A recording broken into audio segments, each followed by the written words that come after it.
அன்பார்ந்த என் இனிய நண்பர்களுக்கு வணக்கம். இன்று நாம் கேட்கவிருப்பது ஜெயகாந்தன் அவர்களின் நாவல் ஒரு மனிதன், ஒரு வீடு, ஒரு உலகம். அத்தியாயம் 2. மகனே. என்ன பப்பா? ஒண்ணுமில்லை மகனே, நீ என் பக்கத்திலேயே இருக்கணும். நான் உன்னை மகனே மகனேன்னு கூப்பிட்டுக்கிட்டே இருக்கணும். உன்னோட நான் பேசிக்கிட்டே இருக்கணும். உன்கிட்ட நான் என்ன பேசுறது, எப்படி பேசுறது? மகனே, உனக்கு நான் எவ்வளவோ சொல்லணும். இந்த பக்கமெல்லாம் யாருமே தன் மகனை மகனே மகனேன்னு கூப்பிடுறது இல்லை, இல்லே. எனக்கு உன் பேர் கூட மறந்து போகுது. நீ எல்லாருக்கும் ஹென்றி, எனக்கு நீ மகன்தானே, இல்லையா மகனே? என்று அந்த பிஞ்சு கையில் அவன் முத்தம் கொடுக்கிற பொழுது அவனது மெல்லிய புறங்கையின் மேல் அவரது அரை மீசையின் கட்டை ரோமம் குத்துகிற போது அதில் ஒரு குறுகுறுப்பும் சுகமும் விளைய தலையை அண்ணார்ந்து சிரிக்கிறான் குழந்தை. பப்பா, மம்மி கூட என்னை சோனின்னு தானே கூப்பிடுது. எனக்கு பயம்டா மகனே. உன்னை மகனேன்னு கூப்பிடாம ஹென்றி ஹென்றின்னு கூப்பிட்டா நீ எங்கே எனக்கும் ஹென்ரியாகவே ஆயிடுவியோன்னு.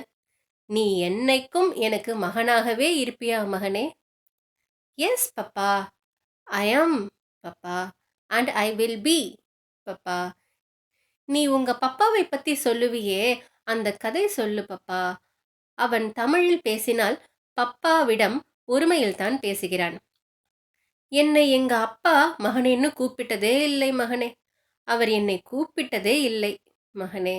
அதட்டி இருக்கார், அடிச்சிருக்கார், டேன்னு தான் கூப்பிடுவார். அதுக்கப்புறம் கழுதை நாய்ன்னு ஏதாவது சொல்லுவார். அந்த ஒரு டேயிலேயே வயத்துல எனக்கு என்னமோ நடுங்கும். கிட்டே போய் நிப்பேன். அவர் என்னமோ கேட்பார், நான் என்னமோ சொல்லுவேன். அப்புறம் அடிப்பார். அதுக்கப்புறம் நாம ஏன் செத்து போயிடக்கூடாதுன்னு நான் நினைப்பேன். சில சமயத்தில் இப்படி அடிக்கிற இந்த அப்பா ஏன் செத்து போகக்கூடாதுன்னு நினைப்பேன். அப்புறம் அதுக்காக வருத்தப்படுவேன். அப்போவெல்லாம் நான் நினைச்சுக்குவேன், நான் சாகாமல் இருந்து பெரியவனானால் எனக்கு ஒரு மகன் பிறந்தால் அவனை நான் அடிக்கவே மாட்டேன்னு நினைச்சுக்குவேன். கொஞ்ச நாளைக்கு அப்புறம் அவர் என்னை அடிக்கிறது நிறுத்திட்டார். ஆனால் அவர் ரொம்ப நல்லவர் மகனே. அவர் அடிச்சாலும் அடிக்கலன்னாலும் அவரை பார்த்தாலே எனக்கு பயமா இருக்கும். அவர் நிறைய படிச்சிருக்கார். படிப்புன்னா தமிழ் படிப்பு தான். நம்ம வீட்டுக்கே புலவர் வீடுன்னு பேரு. நிறைய ஓலைச்சுவடிகள் எல்லாம் படிப்பாரு. அவர்தான் எனக்கு குரு. நம்ம ஊர்லேயே ஒரே ஒரு ஐயர் இருந்தார். அவர்தான் இங்கிலீஷ் பள்ளிக்கூடத்துக்கு வாத்தியார். நான் அவர்கிட்ட படிக்க போவேன். அவர் சொல்லுவார், நீ எல்லாம் எதுக்குடா இங்கிலீஷ் படிக்கணும்? அது உத்தியோக படிப்புடா. எல்லாருமே உத்தியோகத்துக்கு போகப்படாதுடா. நீ உங்க அப்பன் கிட்டயே தமிழ் படிச்சுக்கோன்னு சொல்லுவார். அதெல்லாம் எவ்வளவு சரின்னு போக போகத்தான் புத்திக்கு புரியுது. எது ஒண்ணுமே அப்படித்தான் மகனே. சொல்ல வேண்டிய நேரத்திலே சொல்லிடணும். புரியும் போது புரியும். அப்படித்தான் மகனே நான் உன்கிட்ட என்னென்னவோ பேசிக்கிட்டு இருக்கேன். உனக்கு புரியுதா மகனே? ஓ எஸ், புரியுது பப்பா. எதுக்கு உன்னை உங்க அப்பா அடிப்பாரு? தெரியலை மகனே. ஒருவேளை அதுவும் ஒரு ஆசைதானோ என்று சொல்லி எதையோ நினைத்து சிரித்த பிறகு தான் சொன்னதை உறுதிப்படுத்துவதற்காக மறுபடியும் சொன்னார். ஆமாம், அதெல்லாம் கூட ஆசைதான். உன் மேல எனக்கு நிறைய ஆசை உண்டு. ஆனாலும் நான் உன்னை அடிக்க மாட்டேன். ஏன் சொல்லு? நீ அடிச்சால் நான் அழுவேன். நீ அழுதால் நான் என்ன செய்வேன்? நான் அழுதால் நீயும் அழுவ. ஆனால் எங்க அப்பா அழமாட்டார். அவருக்கு அடிக்கடி கோபம் வரும். கோபம் வந்தவங்களெல்லாம் ஆசை உள்ளவங்களை கஷ்டப்படுத்துவாங்க. எனக்கு கோபமே இல்லை மகனே. உனக்கு கோபம் வருமா? ம்ஹும். யாராவது உன்னை அடிச்சால்? ம்ஹும். என்ன யாராவது அடிச்சால்? அப்போ வரும். பப்பா சிரிக்கிறார். அப்போ கூட வரக்கூடாது மகனே. யாராவது வந்து நம்மை அடிச்சால் வாங்கிக்கணுமா? யாரையும் யாரும் அடிக்கக்கூடாது மகனே. அடிச்சால்? நான் தான் யாரையும் யாரும் அடிக்கக்கூடாதுன்னு சொல்றேனே. அது சரி, நீ சாயங்காலம் விளையாடினியா? ஓ, யாரோட விளையாடினே? என்ன விளையாடினே? ஜானி ஒரு பந்து கொண்டு வந்தான். பெரிய பந்து பப்பா. நாங்கள் எல்லாம் கிரவுண்டிலே அதை உதைச்சோம். அப்பதான் நீ வந்தே. நான் உடனே ஓடியாந்துட்டேனே.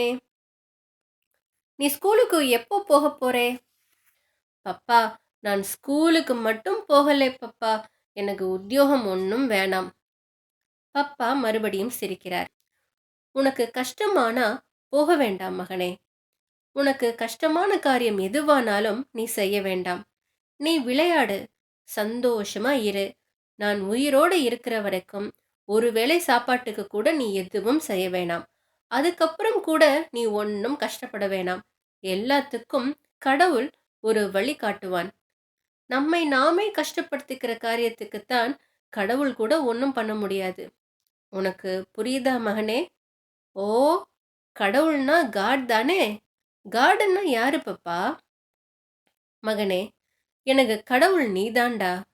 எப்படி ஏன்னு எல்லாம் கேட்டால் பதில் சொல்ல முடியாது. உனக்கு நான் காடுன்னா எனக்கு காடு யார் பப்பா? நான் உன்னை கண்ட மாதிரி உனக்கு எப்பவாவது ஏதாவது வரும். அப்போ நீயே தெரிஞ்சுக்குவே மகனே. அப்போது மம்மி அங்கே வருகிறாள்.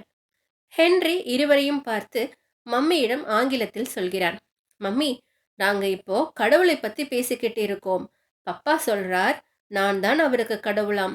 உனக்கு யார் மம்மி கடவுள்? என் கடவுள் லார்ட் ஜீசஸ் கிறிஸ்ட் என்று சிலுவை குறியிட்டுக் கொள்கிறாள் மம்மி. ஹென்றி மேலுதட்டை மீட்டிக்கொண்டு சுவரில் தொங்கும் கிறிஸ்துவின் படத்தை பார்க்கிறான். எனக்கு யார் கடவுள்னு சொல்லட்டுமா? சொல்லு சோனி. பப்பா அண்ட் மம்மா என்று இருவரையும் இரண்டு கைகளாலும் தொட்டு அணைத்துக்கொண்டு எனக்கு கடவுள் என்று சொன்னதும் மம்மி குனிந்து நெற்றியில் முத்தமிடுகிறாள். பப்பா மம்மியுடன் தமிழ் பேசும்போது மிகவும் மரியாதையாக பேசுவார். மம்மி பர்மாவில் இருந்தவள். ஹென்றி பேசுகிற தமிழ் அவள் மூலம் கற்றதுதான். மம்மி சொல்லுகிறாள், இதெல்லாம் நல்லாத்தான் இருக்குது. ஸ்கூலுக்கு மட்டும் போக மாட்டேங்கிறியே. என்னையும் உங்க பப்பாவையும் அப்புறம் காப்பாத்துறது யாரு? நீ நல்லா படிச்சு பெரிய உத்தியோகம் பார்த்து பெரிய மனுஷனா வந்துச்சுன்னா தானே நல்லா இருக்கும். பப்பாவும் ஹென்ரியும் ஒருவரை பார்த்து ஒருவர் லேசாக சிரித்துக் கொள்கின்றனர். பள்ளிக்கூடம் போகணும்னு நல்லா படிக்கணும்னு நீங்க அடிக்கடி அவனுக்கு சொல்லுங்க. ஆனால் அவனை அழ அழ இழுத்துக்கிட்டு போய் பள்ளிக்கூடத்திலே விட வேண்டாம். அழுதும் பயந்தும் படிக்கிற படிப்பு அவனுக்கு வேண்டாம் என்பார் பப்பா. அப்போ பிற்காலத்திலே அவன் என்ன பண்ணுவான்? பிற்காலத்திலே யார் என்ன பண்ணுவாங்கன்னு யாருக்கு தெரியும்? நான் கையிலே துப்பாக்கி பிடிச்சு சண்டை போடுவேன்னு யாராவது நினைச்சிருந்தாங்களா? ஐயோ, இந்த கையினாலே எவ்வளவு பேரை நான் சுட்டு தள்ளி இருப்பேன். இப்போ அதே கையாலே ரயில் இன்ஜினிலே கரிவாரி குட்டிக்கிட்டு இருக்கேன். என்னுடைய சின்ன வயசு வாழ்க்கைக்கும் இதுக்கும் ஏதாவது சம்பந்தம் உண்டுங்களா? ஒரு செடியை பாதுகாக்கிறதும் தண்ணி ஊத்துறதும் தான் நம்மோட வேலை. அதிலே என்ன காய் காய்க்கணுங்கிறதும் எப்படி காய் காய்க்கிறதுங்கிறதும் நம்ம தீர்மானம் இல்லை. பப்பா அப்படித்தான் பேசுவார். அதனாலேயே பப்பா பேசுறது மம்மாவுக்கு ஸ்கிரிப்சர் மாதிரி இருக்கும். அவர்கள் இருவரும் பேச ஆரம்பித்து விட்டால் ஹென்றி மௌனமாகி விடுவான். சில சமயங்களில் மம்மா தொடர்ந்து இங்கிலீஷ்லேயே பேசுவாள். பப்பா தமிழிலேயே பேசுவார். உங்களுக்கு நிஜமாகவே அவனது எதிர்காலத்தை பற்றி கவலை இல்லையா டியர்? இல்லை. அவனை பற்றி கவலைப்பட எனக்கு நியாயம் இல்லை. அவனே எனக்கு ஒரு வரப்பிரசாதம். You mean boon? அப்படின்னா? கடவுளுடைய. ஆமாம், கடவுளுடைய அருளை கூட நாம தான் காப்பாத்தணும். ஆனால் கவலைப்படுறது நியாயமில்லை. ஆனால் உங்களை பத்தி எனக்கு ரொம்ப கவலை இருக்கு. நான் சொன்னால் வருத்தப்பட மாட்டீங்களே? எனக்கு முன்னாலே நீங்க செத்து போயிடுவீங்கன்னா எனக்கு அந்த கவலையும் இல்லை. மைக்கேல் மட்டும் இருந்தார்னா. பப்பாவுக்கு கண்கள் கலங்கி அழுகிற மாதிரி முகத்தில் சருமம் இறுகி துடிக்கிறது. மம்மா அவர் அருகே வந்து அவர் முகத்தை தடவி கடவுள் நம்மை ஆசிர்வதிப்பார் என்று சொல்லி அவர் முன்னால் வைத்திருந்த சாராயத்தை எடுத்து கையில் கொடுத்து குடிக்க வைக்கிறாள். பப்பா இப்போது மைக்கேலை நினைத்துக் கொள்கிறார். அவரது கண்ணும் முகமும் சிவந்திருக்கின்றன. 20 மைல் அவரை முதுகிலே தூக்கிட்டு நடந்தேனே, அதுக்காக கூட இன்னொரு நாள் அவர் உயிர் வாழல.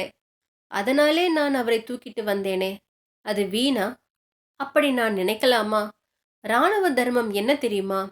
காப்பாத்த முடியுங்கிற நம்பிக்கை இல்லாதவர்களை கஷ்டப்பட்டு தூக்கிக்கிட்டு போறது வீண்.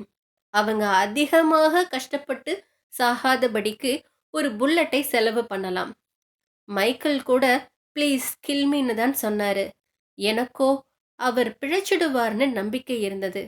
நான் 20 மைல் என் நம்பிக்கையை சுமந்துக்கிட்டு நடந்தேன் என்று எத்தனையோ வருஷங்களுக்கு முன்னால் செத்துப்போன மைக்கேலை நினைத்துக்கொண்டு அவர் இப்போது அழுவது மம்மிக்கே ஆச்சரியமாக இருக்கிறது.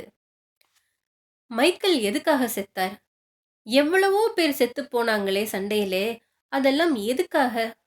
நான் என் கையாலே எவ்வளவோ பேரை சுட்டுத் தள்ளினேனே, அதெல்லாம் எதுக்காக? ராணுவத்திலே நான் சேரலைன்னா மைக்கேலை சந்திச்சிருக்க முடியாது. மகனே, நீ கூட எனக்கு கிடைச்சிருக்க மாட்டே. அன்றைக்குத்தான் முதல் தடவையாக ஹென்றி இந்த விஷயத்தை கேட்கிறான். இதை கேட்டதற்கு நன்றி.